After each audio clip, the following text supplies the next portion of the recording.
প্রিয় শিক্ষার্থী আসসালামু আলাইকুম। আমি আজকে তোমাদের নতুন একটা লেকচার নিয়ে এসেছি। আসলে লেকচারটা হচ্ছে পার্ট 2। আমরা লেকচার 9মে যে কাজগুলো করছিলাম তার উপরে আজকে আমরা কোশ্চেন সলভ করব, সেটাকে আমি পার্ট 2 হিসেবে বলতেছি কোশ্চেন সলভ। আমি একটা কোশ্চেন লিখে রাখছি আগে, এই কোশ্চেনটা সলভ করব এবং সালের দুইটা প্রশ্ন আমরা আজকে সলভ করব। ওকে, তো আমাদের কোশ্চেনটা হচ্ছে কি, একটা দশমিক মান দেওয়া আছে এবং তার সঙ্গে একটা অক্টাল মান দেওয়া আছে। 247.5 দশমিক মান এবং 76.5 অক্টাল মান যোগ করো এবং যোগফলটা কিসে বের করবো? আমরা অক্টালে বের করব। এটা আসলে তুমি দুইভাবেই করতে পারো, আর অন্যান্য নিয়মও আছে অনেকগুলা। আমরা আসলে প্রথমত এই দশমিক মানটাকে অক্টালে নির্ণয় করব। দশমিকে অক্টালে তৈরি করলে তারপর দুই অক্টাল একত্রে যোগ করে দিলে কিন্তু আমাদের আউটপুটটা অক্টালে চলে আসবে। ওকে, তো আমি আসলে সেই অনুযায়ী আমরা সলভ করি। সলভ এটা মোস্ট ইম্পর্টেন্ট, কিন্তু অনেক বোর্ডে আসে আর কি, এই ক্যাটাগরির প্রশ্নগুলো বোর্ডে আসে। সো একটু মনোযোগ সহকারে দেখবা। আমাদের প্রথম যে মানটা দেওয়া ছিল কত? 247.5। এটা কিসে আসছে? আমাদের দশমিকে আছে। আমি দশমিক মানটাকে প্রথমত অক্টালে নির্ণয় করব। তো অক্টালে নির্ণয় করার জন্য আমাকে শুরুতে পূর্ণ সংখ্যার যে ক্যালকুলেশনটা আছে সেই মানটাকে আমাকে অক্টালে নির্ণয় করতে হবে। তাহলে কি, দশমিক মানটাকে আমি 8 দ্বারা ভাগ করব। পূর্ণ সংখ্যাকে আমাদেরকে 8 দ্বারা ভাগ করতে হয়। তো আমি সেটা ক্যালকুলেটর ইউজ করি, তোমরা চাইলে ক্যালকুলেটর ইউজ করতে পারো। মুখে মুখে হিসাব করা যাবে, বড় বড় মানগুলোকে আসলে ক্যালকুলেটর ইউজ করাটা বেটার। 247 ভাগ করব আমরা আসলে 8 দ্বারা, তাহলে আমরা পাচ্ছি 30, তাই না? তো এখানে 3 আসছে 24 আর হচ্ছে 0। তো 30 যদি পাই আমরা, তাহলে 30 গুণন 8 240, উপরে 47, তাহলে ভাগ শেষ হচ্ছে 7। তারপর 8 দ্বারা গুণ করো, তাহলে আমাদের 3 আসছে 24, 4 আসছে 32, বেশি হয়ে যায়, তাহলে 3 আসছে 24, 24 আর 6 30। আবারও 8 দ্বারা ভাগ করবা। 8 3কে ভাগ করা সম্ভব না, 3কে ভাগ করা সম্ভব না। এর জন্য আমরা কী করবো, এখানে 0 হবে আর ওই 3 চলে যাবে ভাগ শেষে। ওকে, তো আমরা কি করলাম, 247কে অক্টালে নির্ণয় করলাম। আমরা কিন্তু ডিরেকশনটা কোন দিক থেকে হবে? নিচ থেকে উপর অবধি পর্যন্ত। ভগ্নাংশের মান আছে 0.5, এই 0.5কে আমরা গুণ করব 8 দ্বারা, একবারে চলে আসবে 5 40, অর্থাৎ কি 4.00। ওকে, তো আমরা কিন্তু ক্যালকুলেশন এই দশমিক মানটাকে ক্যালকুলেশন করে ফেলছি। কিসে করলাম আমরা? এটা অক্টালে কিন্তু নির্ণয় করে ফেলছি। অতএব তুমি এক কাজ করো, পুরো কোশ্চেনটা লেখো, 247.5 বন্ধনী ক্লোজ করে বেস 10 ইকুয়াল, আমাদের এখানে ডিরেকশনটাকে উপর থেকে নিচে, সরি নিচ থেকে উপরে, আর এটা কিন্তু উপর থেকে নিচে নামবে। 367.4 কেন দিলাম? কারণ 5-এর জন্য অক্টাল নির্ণয় করার জন্য আমাদের 4 চলে আসছে, 0.4 হবে, বন্ধনী ক্লোজ করে বেস 8। আমরা কিন্তু প্রথমে দশমিক মানটা কিসে নির্ণয় করলাম? অক্টালে নির্ণয় করলাম। আমি আসলে জায়গা হচ্ছে এই পাশে লিখতেছি, তোমরা অবশ্যই এটা নিচে লিখবা। হ্যাঁ, এখন লিখে প্রথম যে মানটাকে তুমি ক্যালকুলেশন করলো অক্টালে, সেই মানটা তুমি এবার লিখে দাও, 367.4 এটা প্রথম মান। আর পরবর্তী মান কিন্তু আমাদের অক্টালে আসেই, তাই না? বন্ধনী ক্লোজ করো বেস 8। আর দ্বিতীয় যে মানটা আছে 76.5, এটা কিন্তু অক্টালে আসে আমাদের, তাহলে আমরা লিখবো 76.5 বন্ধনী ক্লোজ করে বেস 8। এবার আমরা দুই অক্টাল মান একত্রে যোগ করে ফেলবো। যোগ করো, 5 এবং 4 যোগ করলে কত হবে?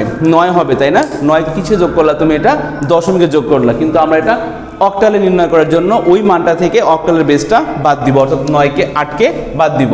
5 4 9 থেকে 8 বাদ দিলে 1 পাওয়া যাবে, তাই না? আমাদের কিন্তু একটা হাতে 1 থাকবে, কারণ তুমি 8 বাদ দিছো কয়বার? একবার বাদ দিছো। ওই হাতের একটা 6-এর সঙ্গে যোগ করে দাও, 7 হয়ে গেল। 7 7 যোগ করলে হবে 14। এই যে 14 যে যোগ করলা, এটা কিসে করলা? এটা কিন্তু অক্টালে করো না, এটা দশমিকে করছো। এই জন্য কী করবা? 14 তো অক্টাল গ্রহণ করতে পারে না, এই জন্য 8 বাদ দিবা। তাহলে কত পাবা? 6 পাবা। এই যে 6 বসায় দাও আমাদের এখানে। হাতে কিন্তু একটা 1 আছে, কারণ 8 তুমি একবার বাদ দিছো। তাহলে কত হলো? এখানে 8 হলো। আবারও 8 6 14, 14 থেকে 8 যদি বাদ দাও তাহলে 6 পাবা। হাতে কিন্তু এখনও একটা 1 আছে, তাহলে 3-এর নিচে মনে মনে বসায় দাও, তাহলে 3 আর 1 কত হয়ে গেছে? 4 হয়ে গেছে। রেডিক্স পয়েন্টটা যে লেভেলে আছে সেই লেভেলে বসাবে, বন্ধনী ক্লোজ করে বেস 8। অতএব নির্ণীয় যোগফল ইকুয়াল 466.1 বন্ধনী ক্লোজ করে বেস 8। এটা হচ্ছে আমাদের অ্যান্সার। দেখো, আমরা কিন্তু লেকচার 9, তোমরা যারা এখনো লেকচার 9 করোনি তারা অবশ্যই লেকচার 9 চলে যাবা, ওখানে গিয়ে দেখবা আসলে আমরা যোগগুলো কীভাবে করছি।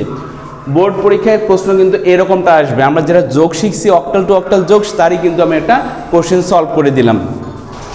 দশমিক মানটাকে আমি কিসে নির্ণয় করছি? প্রথমে অক্টালে, তারপর 2 অক্টাল হয়ে গেছে আমার, এই অক্টাল এবং এই অক্টাল একত্রে যোগ করলে যা বের হবে সেটাই কিন্তু আমাদের অ্যান্সার হয়ে গেছে। আমরা কিন্তু এভাবেই ক্যালকুলেশন করতে পারবো। যারা এখন পর্যন্ত লেকচার 9 দেখো নাই তারা অবশ্যই লেকচার 9 দেখে তারপর তোমরা এই ক্যালকুলেশনটা করবা, তাহলে তোমাদের জন্য সহজ হবে। আমি এটা মিশাই দিলাম। আমরা কোশ্চেন আরেকটা সলভ করব, সেটা হচ্ছে সালের প্রশ্ন। একটা সালের প্রশ্নটা আমি বের করে রাখছি। তো আমরা চট্টগ্রাম বোর্ড 2019 সালের কোশ্চেনটা সলভ করবো আর কি। এটাতে ঘ নম্বরের প্রশ্নটা হচ্ছে এটা। আমাদের উদ্দীপক দেওয়া আছে রনি একটা স্কুল ব্যাগ ক্রয় করছে 207 টাকা দিয়ে, সেটা আছে কিসে, হেক্সাডেসিমেলে। এবং রনির ভাইও একটা স্কুল একই ব্র্যান্ডের একই স্কুল ব্যাগ ক্রয় করছে 510 টাকা, এটা ছিল ডেসিমেলে। আমাদের প্রশ্ন হচ্ছে তাদের স্কুলের ব্যাগের মোট মূল্য হেক্সাডেসিমেলে বের করো। এখানে কিন্তু আমাদের বোর্ডের মধ্যে যেটা সালে আসছিল এখানে লেখা ছিল অক্টালে বের করো। এই অক্টালে বের করতে কিন্তু আমরা অলরেডি শিখে আসছি, এই জন্য আমি কি করলাম, অক্টালটাকে চেঞ্জ করে দিয়ে হেক্সাডেসিমেল বের করার কথা বললাম। তোমরা এখনও যারা লেকচার 9 করোনি, আমার ডেসক্রিপশন বক্সের মধ্যে লেকচার 9-এর লিঙ্ক দেওয়া থাকবে, তোমরা অবশ্যই ওখান থেকে লেকচার 9টা করে ফেলবা, তাহলে তোমার জন্য এই কোশ্চেনটা সলভ করা সহজ হয়ে যাবে। সলভ প্রথমে যেটা কাজ করতে হবে সেটা হচ্ছে আমরা কি করব, বের করব হেক্সাডেসিমেলে, তাই না? তাহলে রনির যে ক্রয় মূল্যটা আছে সেটা তো হেক্সাতেই আছে আমার, কিন্তু রনির যে ভাই, বড় ভাই, ও যে ক্রয় করছে সেটা কিসে আছে, ডেসিমেলে। তুমি কিসে কনভার্ট করবে, এটা হেক্সাডেসিমেলে। তারপর 2 হেক্সা একত্রে যোগ করে ফেলো, তাহলে কিন্তু চলে আসবে। অনেকে আবার এটা এভাবে করে, এটাকে বাইনারিতে কনভার্ট করে, এটাকে বাইনারিতে করে 2 বাইনারি যোগ করে দেয়, যোগফলটা যে মান পাইলা বাইনারি সেটাকে আবার হেক্সাডেসিমেলে কনভার্ট করে। তো অত দূরে আমরা যাব না, আমরা সহজ করে ক্যালকুলেশন করব। রনির ভাই বা রনির ভাইয়ের দেই ব্যাগের ক্রয় মূল্য কত দেওয়া আছে, এখানে দেওয়া আছে 510, তাই না? 510 কিসে আছে, এটা ডেসিমেলে। আমরা এই ডেসিমেল মানটাকে কিসে কনভার্ট করব, হেক্সাডেসিমেলে কিন্তু আমরা কনভার্ট করব, কারণ হেক্সাডেসিমেলে আমাকে বের করতে বলছে টোটাল ক্রয় মূল্যটাকে, এই জন্য আমরা এই মানটাকে হেক্সাডেসিমেলে নির্ণয় করব। আমরা সেমভাবে হেক্সাডেসিমেলে নির্ণয় করব যখন আমরা একটু আগে যখন নির্ণয় করলাম অক্টালে, সেমভাবে দশমিককে বাইনারি করার জন্য 2 দ্বারা ভাগ করতে হবে পূর্ণ সংখ্যাকে, দশমিককে অক্টালে করার জন্য 8 দ্বারা ভাগ করতে হবে পূর্ণ সংখ্যাকে, দশমিককে হেক্সাডেসিমেল নির্ণয় করার জন্য 16 দ্বারা ভাগ করতে হবে পূর্ণ সংখ্যাকে, এবং ফ্র্যাকশনাল বা দশমিক যে মানগুলো আছে বা রেডিক্স পয়েন্ট যুক্ত যে মানগুলো আছে সেগুলোকে আমরা গুণ করব বারংবার, তাই না? ওকে, 16। তো 510কে যদি আমরা 16 দ্বারা ভাগ করে ফেলি, 510 ভাগ হচ্ছে 16, 31, তাই না? আমরা তাহলে এখানে 31 পাবো, 31। তো 31কে আবারও 31 ইন্টু 16, 496, বিয়োগ করো 510কে, বিয়োগ 510, তাহলে পাচ্ছি আমরা 14। মনে করো, দেখো তো হেক্সাডেসিমেল 14 অর্থ কি আসলে? 14 কিন্তু হচ্ছে আমাদের ই। মনে করে দেখো, এগুলো কিন্তু আমরা শিখে আসছি প্রিভিয়াস লেকচারে, সবগুলো তোমরা খুঁজে পাবা। স্টেপ বাই স্টেপ তোমরা ক্যালকুলেশন করো বা স্টেপ বাই স্টেপ তোমরা আসলে ক্লাসগুলো ভালো করে দেখো, তাহলে অবশ্যই আমার এই কোশ্চেনগুলো সলভ করতে তোমাদের বিন্দুমাত্র প্রবলেম হবে না। তো আমরা হেক্সাডেসিমেলে জানি 10 থেকে শুরু করে 15 অবধি পর্যন্ত মানগুলোকে আসলে প্রতীক দেওয়া হয় ABCDEF, তাই না? সেই অনুযায়ী 14কে আমরা কিন্তু ই বলতে পারি। আবারও আমরা কি করব, 16 দ্বারা ভাগ করব, তাহলে 16 দুগুণ 32 বেশি হয়ে যায়, তাহলে 16-একে 16 দিব। উপরে কত আছে, 31, তাহলে 16 থেকে 31 বাদ দিলে কত হয়, 15 পাওয়া যাবে না? 15 পাওয়া যাবে কি, তাহলে 31 16, তাই না? হ্যাঁ, 15 পাওয়া যাবে, তাই না? তাহলে 15 দিব, আর 15 মানে কিন্তু আমাদের এফ। মনে করে দেখো 15 অর্থ কিন্তু এফ। এখন কি করবা, আবারও 16 দ্বারা ভাগ করো, 0, আর ওই 1 চলে যাবে রাইট সাইডে। ক্যালকুলেশন করলে কি আসবে, নিচ থেকে উপরে ডিরেকশন।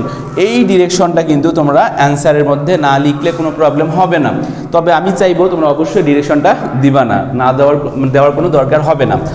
অতএব আমরা যে 510 এই যে মানটা ছিল ডেসিমেল, আমরা এটাকে কিসে কনভার্ট করলাম, হেক্সাডেসিমেলে কনভার্ট করছি। কত পাইলাম, 1 পাইছি, এফ পাইলাম, এবং হচ্ছে ই, তাই না? এটা একটু ভালো করে দেই, ই কিসে পাইলাম এটা, হেক্সাডেসিমেলে।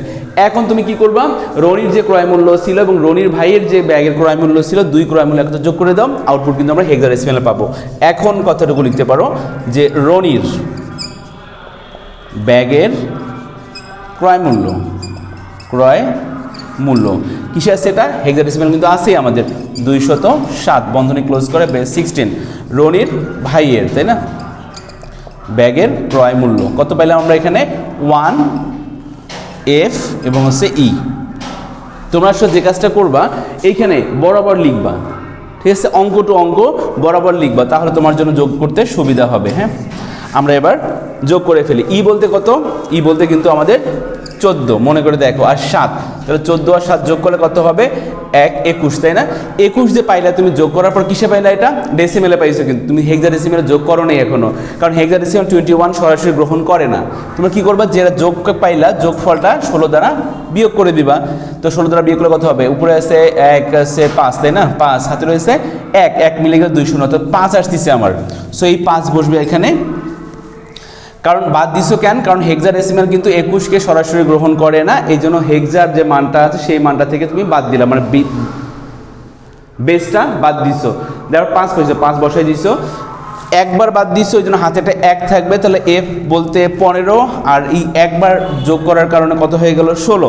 16 তো আর হেক্সা গ্রহণ করতে পারে না, কারণ হেক্সা 0 থেকে শুরু করে 15 পর্যন্ত গ্রহণ করে, 16 তো গ্রহণ করে না, এই জন্য 16 থেকে আবারও আমরা মানে কি বলে বেসটা বাদ দিব। তো 16 থেকে 16 বাদ দিলে কত হবে? 0 হবে। 0, হাতে কিন্তু আবারও একটা 1 আছে, তো 2 3 আর হাতের 1 হচ্ছে 4, তাহলে 405 টাকা। কিসে পাইলাম এটা? হেক্সাডেসিমেলে। অতএব মোট মূল্য কিসে পাইলে তোমরা? এটা হেক্সা, এটা অ্যান্সার।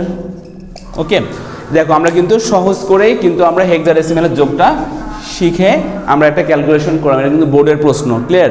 অবশ্যই বোর্ডের প্রশ্নগুলো বেশি করে প্র্যাকটিস করো, তাহলে অবশ্যই তোমার জন্য মঙ্গল হবে। আমি তোমাদের একটা হোমওয়ার্ক দিচ্ছি, এই হোমওয়ার্কটা অবশ্যই করে আমাকে অ্যান্সারটা জানাইও। এটার প্রশ্ন হচ্ছে রাজশাহী, কুমিল্লা, চট্টগ্রাম, বরিশাল 2018 সালে আসছিল। 2018 সম্ভবত এটা খ সেট, ক সেট মনে হয় না, এটা হবে খ সেট, ঢাকা বোর্ড সম্ভবত ক সেট হয়।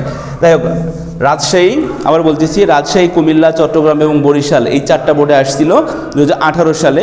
এটা তোমরা করবে হচ্ছে ঘ নম্বর কোশ্চেনটা, এটা হচ্ছে ঘ নম্বর কোশ্চেনটা সলভ করিও। আমি যেভাবে করলাম সেমভাবে করবা। একটা হচ্ছে অক্টাল মান আছে এবং একটা হেক্সা মান আছে, দুইটা মানের যোগফল বের করতে বলছে অক্টালে। তাহলে অক্টালকে তো আর কোনোভাবে ক্যালকুলেশন করার দরকার হবে না, তুমি কি করবা? হেক্সাকে অক্টালে কনভার্ট করো। তো হেক্সাকে অক্টালে কনভার্ট করলে 2 অক্টাল একত্রে যোগ করে দিলে কিন্তু আমরা আউটপুটটা অক্টালেই পাবো। ওকে, তো আজকের ক্লাসটা এই পর্যন্তই থাকবে। যদি এদের মধ্যে বা এই ক্লাসের মধ্যে কোনো প্রবলেম হয় অবশ্যই আমাকে জানাবা। তোমরা আসলে কি আমার ক্লাসগুলো উপকৃত হচ্ছ কিনা আসলে আমি বুঝতেছি না। যদি উপকৃত হয়েই থাকো তাহলে অবশ্যই আমাকে জানাবা, এবং তুমি বন্ধুদের সঙ্গে বেশি বেশি করে শেয়ার করবা। সাবস্ক্রাইব চাইলে করতে পারো, না করলে সমস্যা নাই, বাট তোমরা ভিডিওগুলো দেখিও, অবশ্যই তোমারই উপকার হবে এবং তোমার বন্ধুর উপকার হবে।